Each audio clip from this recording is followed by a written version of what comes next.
or a brick wall for another hour and a half. Maybe it's like some relativistic refraction. Is that like a thing? Yeah. Do we get to that part in Oh, physics? yeah. I don't think we got to that one yet, but that will be invoked at a certain point in time. If It all has to be. if all else fails, you pull the relativistic Doppler effect, and you just pull the pin and fucking throw it. Maybe it'll explode flat like the Big Bang in the universe. Oh yeah, talking about the symmetry of the universe. Yeah, then the old flatness problem. Yeah, Shane, how did they solve the old flatness problem anyway? When they were mapping the old universe to the ground. Yeah, well, they mapped the world to the ground. I don't know how they mapped the universe, like, but I guess they did the same thing because I don't know what you align to out there in the land of mysticism, nothing in space demons. But down here, they applied geoastrodetics, and they had this wonderful idea to map the celestial sphere right onto the geoid, and that's how we got all the maps we have today.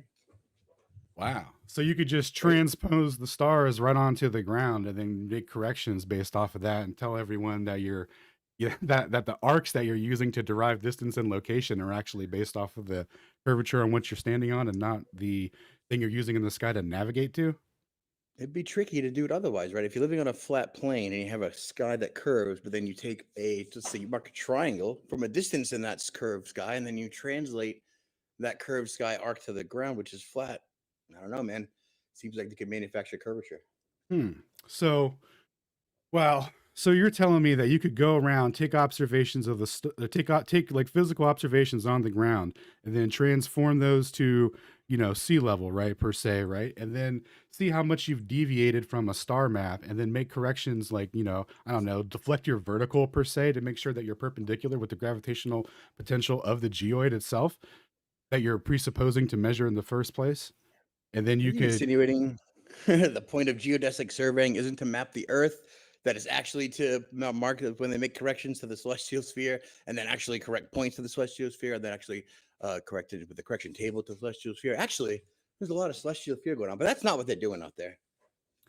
Well, isn't it called astrogeodetic surveying? But most people just refer to it as geodetic surveying, completely dropping the presupposed astro that they're confirming to.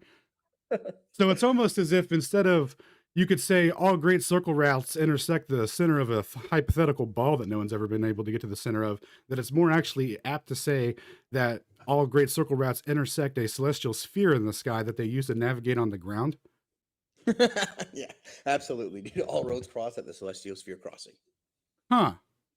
That's really interesting. So you're saying that everyone that shows a map and then says a flat Earth prediction of this distance is this, and then the globe distance that I'm referencing on my globe map that's derived from the stars, that's based off of arcs to the in that map system that perfectly matches the globe. You're saying that would be a completely retarded comparison, and you would be a fool to even, I don't know, put that out as a meme to like trying to dunk on people. You're just self-reifying Absolutely. yourself to infinity and revealing that you don't know shit about a map or Yeah. how it works.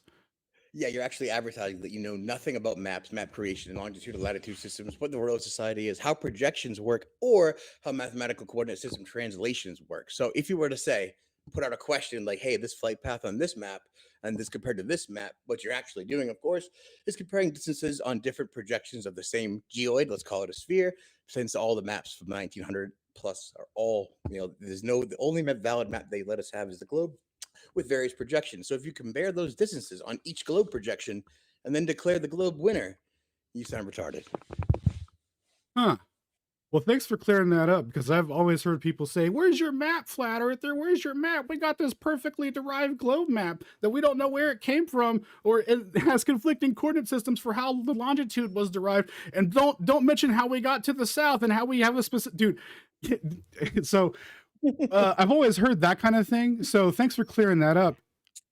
Now, there was one more relationship I wanted to ask you about, Sacred, if we have time. Am I cutting into the intros, or are we into it now? According to my time dilated clock, you are free to go. Go ahead. All right, cool. We are cleared hot. All right, Shane, let me ask you this then. So say you're out there deriving the old map situation, making the old celestial sphere. How would you establish a relationship with the pole star that you're going to use to navigate everything? Oh man, well, actually, you probably align everything to it, and then make sure you're always checking it, and then probably make sure that since it forms the latitude line, you probably align your perpendicular parallel called the longitude to that. So everything would be based around that, I think. But we're Hmm. measuring the ground. So if there was a deviation 1 degree per 69 miles as you walk as go away from Polaris, how would you describe that Mm. relationship on a flat Earth, my good sir? Because Oh, on a globe, the linearity of that relationship seems to be mutually exclusive to a globe, and flat earthers can't have it. I see. I see. So what you mean is they've told us that we see linearly. So that's a linear relationship, and we can only apply, say, celestial navigation to get linear distances using trigonometry because of that. But turns out that if you graph it out and you actually do the numbers, and you know what 69 miles per degree is, say over what 90 degrees of latitude, that'd equal what, like 6,200 miles? That's not 3959. But anyway, if you want to navigate doing this with your little sphere of vision, you actually have to look through your sphere to the sky and take a measure, but they only let you look above 30 and below 60 degrees, which happens to limit you to the area of this function, which is not linear, of the only linear portion. So really what it is a logarithmic function and a logarithmic relationship between distance and visual. And what they do is restrict you to the linear portion of that logarithmic expression to trick you to think that everything is linear. That's crazy. Hmm. So you're saying that celestial navigation, in reference to the North Star and then the other reference stars that they use, is done in a specific bandwidth of your vision where they can claim a linear relationship where it just happens to be in that optical range where they could do it. And then if you deviate from that, they actually don't have a map for that. There's no reference point for that. So it's exclusively derived from a point in where optically you would have the same relationship with curved visual space that you would have with a globe Earth that curves at 8 inches per mile square to create the effect of deviation of 1 degree per 69 miles. Is that kind of Eh, what we're saying here? That there's a direct equivalence well, to your curved visual space optics and the 3959? exactly that. And also, what they're forgetting is that they're now letting people think that that is a scale that applies universally. And say, when they apply it to the horizon where things are not there or compressed into infinity, that makes no sense. It is not correct. When they apply it behind them to the other horizon, same thing, no effect. Directly above you, same thing, doesn't work, no effect, doesn't tell the difference. Essentially, what they've done is they've let you take a portion of a formula and apply that to your whole life. And in reality, a logarithmic expression would explain the properties of our vision, right? If you see things in a sphere and they compress towards the horizon as you move away, then the objects that are no longer visible, which are there beyond your angular resolution limit, let's say past the Rayleigh criterion of your object's eyes to resolve, then they could, in fact, said to be compressed beyond infinity, meaning that a logarithmic expression would perfectly explain and describe that. That's I wonder why they wouldn't just leave it like that. Why'd they have to specifically take the linear portion of the logarithmic expression of the way we see and they use that to apply to our navigation? That's strange.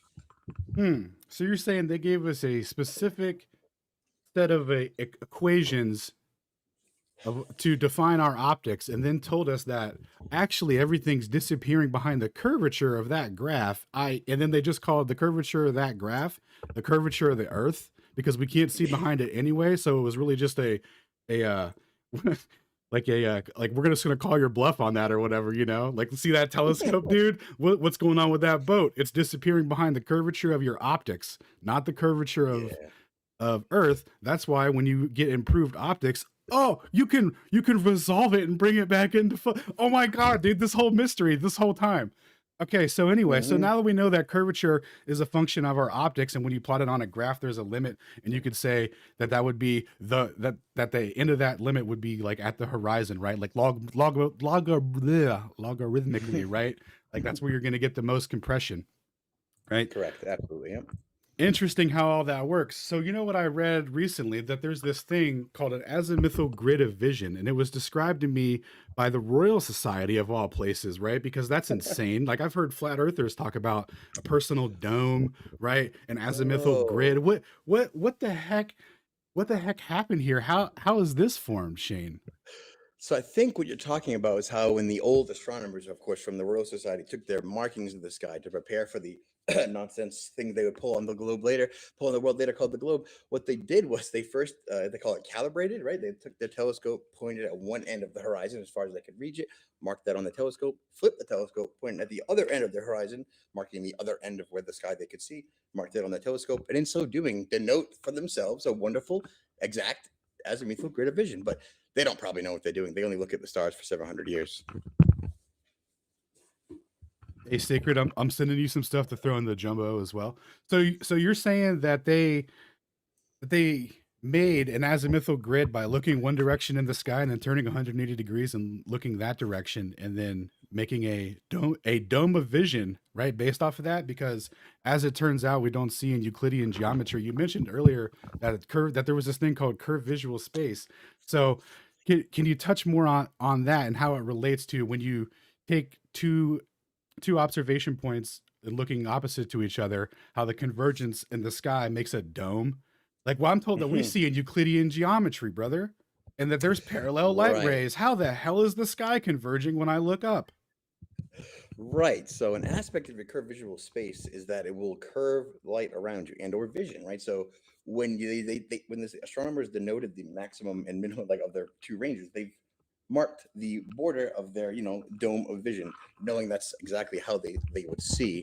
And what you have there is a portion which would curve, let's see, a portion which would curve linearly, the main of the vision. You have a portion that'll curve parabolically, and you have a bigger portion at the bottom that'll curve hyperbolically. But the point of the vision of space, the azimuthal grid of vision, is that it is spherical, right? So we see literally in spherical trigonometry, they're telling us that we see linearly. We watch our vision form a dome around us and wrap, non-converging rays from the sun to a convergence point behind us on the opposing horizon.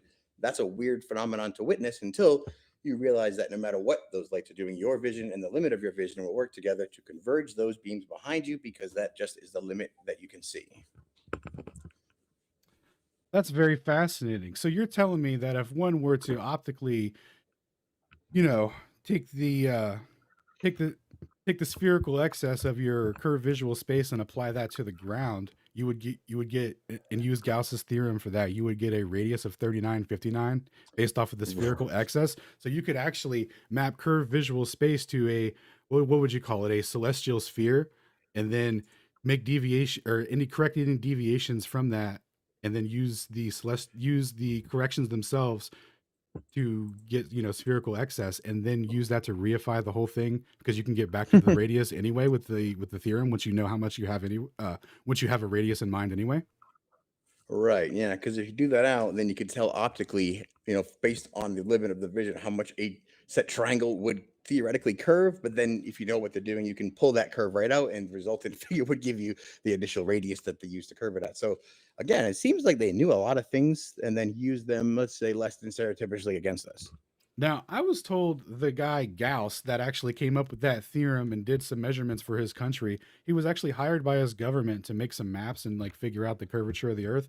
And he said that the curvature was not much different from zero. Now, what does that mean exactly to be not much different? Not, I'm sorry, misquote. I apologize, misquote. Let's quote him. Yeah. Not much significantly different than zero. So Yeah.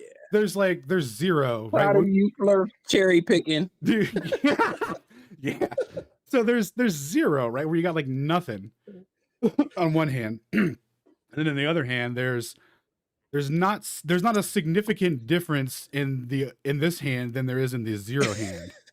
So optically That's speaking, right, if you were to look across mountain peaks and take measurements to find the curvature of the earth, right, and then you ended up saying that it was not significantly different from zero. What was that? What would that mean exactly, do you think? Well, it means that there is no curvature except throughout the bottom of your eye. And if you're smart, you can know that amount it's going to curve and predict it, and then use that to say the whole world actually curves at that rate. Kind of a crazy suggestion to think of, though, right? Hmm. Wow, that's really Actually, interesting. So you're saying in as early as the 1850s, they started doing alley experiments where they were measuring the curved visual space on the X and Y plane of your depth perception to see if they intersected, to prove that we don't see in Euclidean geometry.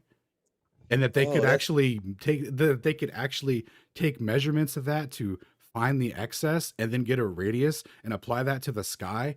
Is that what you're and that was all done by the same guy that was hired to find some curvature that was not significantly different than zero? Bro, no way. right. No Hold way. on. I'm starting to see a connection here. You're telling me that there's a one-to-one equivalence between our curved visual space, how we see reality, and how we look at the stars, and how that was and how we literally see in a latitude longitude system. And you're telling me that they Right. mapped that to the ground and then told us that all curvature is based off of that? Well, that's really interesting. If anyone here would like to substantiate that, that's a globularist. We're available all night. Yeah, It's I know Flat you're Earth right. Yeah, Saturdays, dude. that was a good on the prompt skit to go over all the stuff we talked about all week, dude. You're pretty good at that, Alan. Thank you, good sir.